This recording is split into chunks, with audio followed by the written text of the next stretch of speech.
दिनांक 5/3/2026 लातूर महानगरपालिका माध्यमामधून सर्व कर्मचाऱ्यांची पगार देण्यात आला नसल्याने व त्याचबरोबर 7वा वेतनची थकीत रक्कम देण्यात आली नाही 1/1/16 पासून।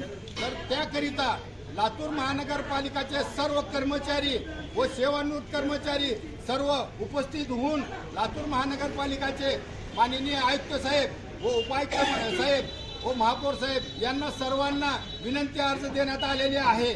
तर त्या विनंतीला अगर त्यांनी आम्हाला शब्द दिलेला आहे की 10 ते 12 तारखेपर्यंत त्यांनी पगार पूर्ण 2 महिन्याची द्यायचा असं त्यांनी सांगितलं आहे आणि तोंडी सांगितल्यामुळं आम्ही सर्वांनी आता सध्याला निवेदन देऊन खाली आलेले आहोत आणि तिने 12 तारखेपर्यंत 2 महिन्याची पगार नाही दिल्यास आम्ही लातूर महानगरपालिकेच्या वतीने आणि सर्व कर्मचाऱ्याच्या वतीने सेवानिवृत्त कर्मचाऱ्याच्या वतीने आमरण उपोषण आणि लातूर महानगरपालिका काम बंद आंदोलन करायचा निर्णय घेतला आहे।